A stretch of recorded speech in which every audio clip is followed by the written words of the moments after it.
夜間聊天室，你哋好，我係 Simon。呢一個係2026年第一個視頻，我哋將個焦點擺喺中美爭霸，分析中美爭霸最終嘅結局，亦都係呢個網台最終嘅目的。我先講網友留言嘅時候提出嘅一啲問題。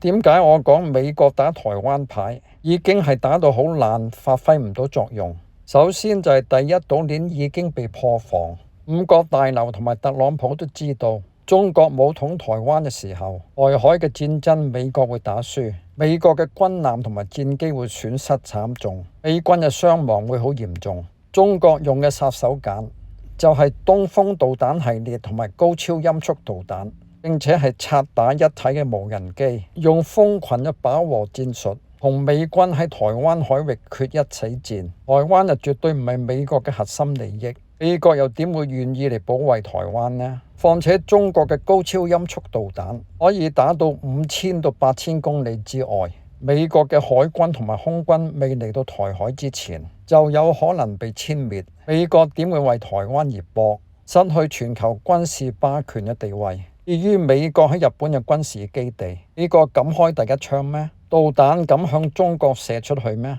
中國嘅火箭軍已經有足夠嘅導彈同埋火箭炮，同埋自殺式嘅無人機，可以回饋美國同埋日本。況且今天中國嘅導彈唔係淨係可以喺陸地上射出，亦都可以喺水底、喺水面上嘅軍艦同埋空中嘅戰機射出。五角大樓就已經警告咗特朗普，推演咗好多次中美喺中國沿海戰爭，美國係會打輸同埋損失重大。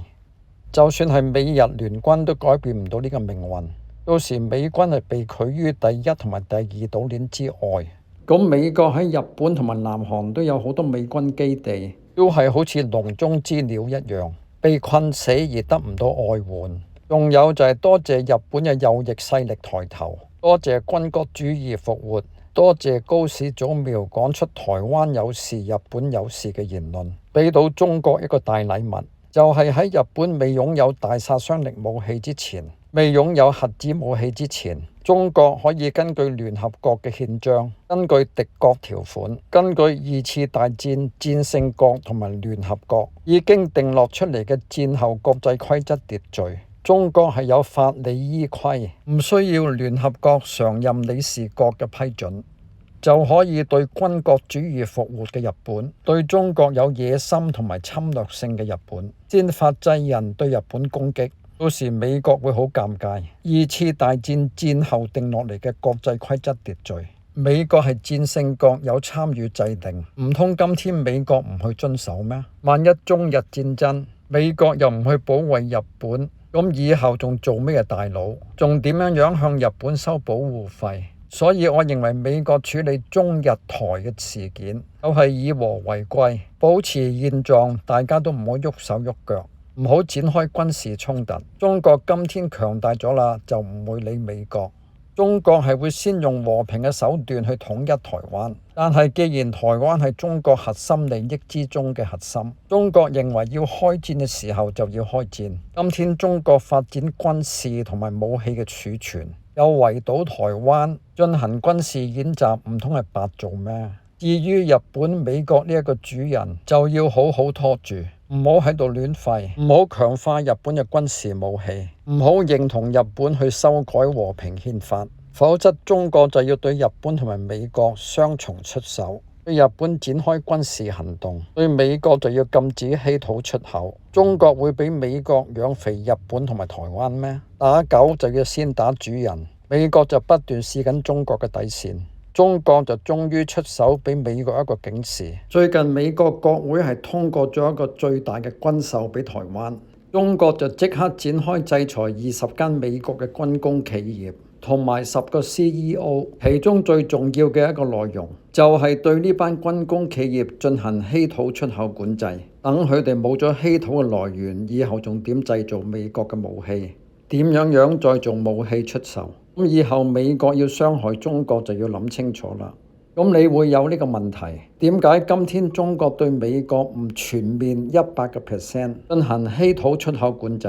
首先，美國嘅人民同埋民用機構並唔係中國嘅敵人，所以喺民用呢一方面，中國係可以放手。而中國人嘅文化同埋政策係有彈性嘅。未來嘅10年，中國手上就已經揸住呢隻王牌咯，係可以間斷咗出手，逼美國一次又一次嘅就範。中國係唔需要咁快就 show hand 嘅。美國要陣痛好多次嘅時候，自然就學到功課。到中國最後 show hand 嘅時候，就要美國連跳牆嘅機會都冇。即係話未來10年，中國手上有王牌，美國就要就範。話唔定中國對美國進行稀土出口管制，經過咗一段時間之後，又再有限度嘅開放返，用意就係打低美西方世界已經努力經營咗出嚟嘅稀土供應鏈，亦都唔俾美西方世界發展稀土嘅提煉技術，而將來係會有市場或者有競爭力。中國唔要逼得美國太緊，美國要發展自己嘅稀土供應鏈嘅速度，亦都會拉長，即係話會更加長期嘅受中國轄制。美國同中國打半導體晶片戰就係犯咗呢個錯誤，逼中國發奮圖強，加快咗半導體晶片嘅發展，自己要做到光刻機，並且要研發一種新嘅科技，唔要用光刻機都可以做到晶片出嚟。咁講返美國打台灣牌，今天係好困難又果效。喺第一島鏈軍事上係輸俾中國，你要打台灣牌，中國就用稀土牌嚟克制。特朗普作為三軍總帥，又係美國嘅元首，你要默許出售武器俾台灣。今天中國喺工具箱都有好多工具可以打痛美國。特朗普如果再要超越中國嘅紅線，係唔一定可以去到中國訪問嘅。今天台灣人係聰明咗好多，明白到點解喺金錢上係要比美國揾笨。賴清德亦都比圍台軍演嚇窒咗好多。點解解放軍圍台軍演嘅時候，日本同埋美國都咁沉默？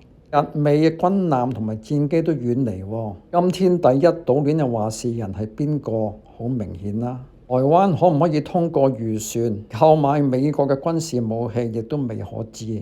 美國幾時交貨，一向都係由美國決定㗎啦。到時中美嘅軍事實力再相差遠啲，譬如中國已經擁有第6代隱形戰機，你美國運武器去台灣嘅船隻，如果美國真係沒收委內瑞拉油船嘅石油，中國亦都可以學習美國，上你嘅船搜查，並且沒收你打算運去台灣嘅武器。如果你空運武器去台灣，中國嘅戰機可以攔截同埋驅離。我覺得我所講嘅唔係天方夜譚。你要出售武器俾台灣，等中國人殺中國人，美國就係喺度逼虎跳牆。中國呢隻老虎跳出嚟就要咬你啦。所以基於以上嘅原因，我講美國如果再打台灣牌，就係一隻好爛嘅牌，打唔出咩果效。咁我亦都有講過，第二島鏈今天係形同虛設。咁你第二島鏈已經喺中國嘅高超音速導彈可以打擊嘅範圍之內，而你又唔可以攔截得到嘅。咁美國又點會用關島嘅軍事力量去攻擊中國呢？咁我哋今日就講到呢度先啦。未訂閱我嘅網友，希望你哋快啲訂閱。